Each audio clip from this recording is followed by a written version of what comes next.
I ask where you're sitting, though. If there's a hung parliament right now, there's a presumption you'd support the coalition. Is that wrong? I think that would be very wrong. A Very presumption that I would support Labor would be very wrong as well. Right. I have said publicly that my position now is neutral. And Is it the highest bidder? Is it whatever promises you the best result for your electorate? And that's it? No, I was heavily influenced with Scott Morrison. His family are Gilmores on his mother's side. And the Gilmores, I went right through school with all the Gilmores. They're very good friends of mine. His homeland is the Midwest. You've got a my rapport with homeland. Anthony Albanese I've as got, well. and I've always gone extremely well with Anthony because, like myself, he worked as a labourer for a number of years before he went to university. It's fair to say, so you're right in the middle and you will negotiate the best deal for your electorate? Yeah, and also, with Morrison, he's very genuine, his Christianity. He goes to church on Sunday and he does so genuinely. 4 of the last 6 Prime Ministers, actually, go to church on Sunday. All right, let me ask you finally. Yeah, go right. You made a comment recently there should be a rifle for every boy and girl. This is about national defence. Yes. How would that work? What age would they get a rifle? Yes. And what would they... Well, I know, I'm intimately familiar with this because that was the way it was when I went to school. As a kid at 12, I was handed a giant 303 rifle as big as I was at the time.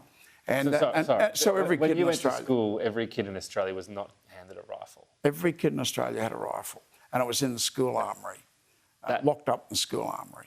Every kid in Australia? Every kid in Australia. I don't think that's accurate, is it? Well, We're talking about... We're talking about 17 years after... Is that right? 15 years after... No, that's not even right. 13... Melbourne, 12 years after the Second World War. Yeah. Where we were 2 weeks away from being invaded.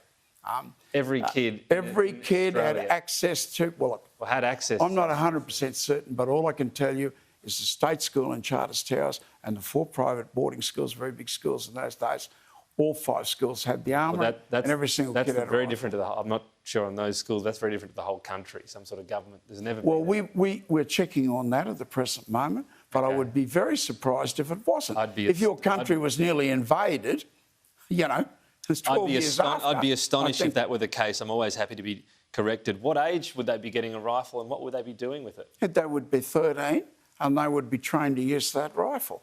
How are you going to defend this country, right? You've got no fuel, you've got no petrol, you've got no missiles, but how are you going to you've got no army. How are you going to give a gun to every school in inner Sydney and Melbourne and what are they going to do with it? They have an armoury and it's locked up in the armoury. What are you going to build a firing range at the school? There is a firing range right in the centre of Sydney, actually. Be very busy with every school having... That is correct. That'd be working 24 hours a day, every day of the year. That's absolutely correct.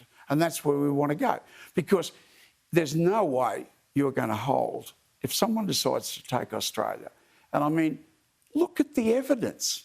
I mean, look at the aggression of China in the South Pacific. What, do they want a little island in the South Pacific? They want the treasure trove, which is Australia.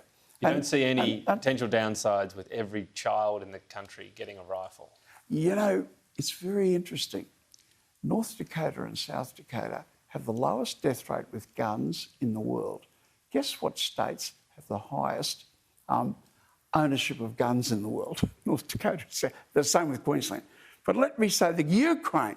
How is a little tiny country holding at bay now for a month or so, holding at bay one of the 2 greatest armies on earth? How are they doing that? Because everyone has a gun. If you walk down the street and every window has a gun pointing at you, this is not a lot of fun. All right. And if you have 20,000, if you have 5 million rifles in Australia and people knowing how to use them, then you have to have a 20 by 5, you have to have a 100 million man army to invade Australia and hold it.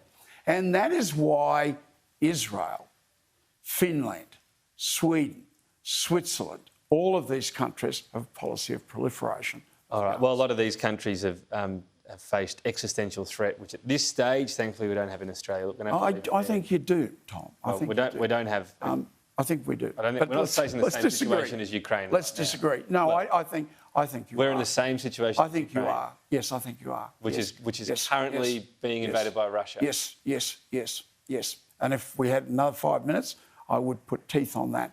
Now, In 1942, I just late cannot 1942, they were saying, possibly no, see- there's no danger Well, to Australia. we had a world People war on like at the yourself were saying there's no danger to Australia. I wasn't writing commentary contemporaneously on the Second World War. But look, we better leave it there. Bob Katter, we'll talk again soon. Thank you.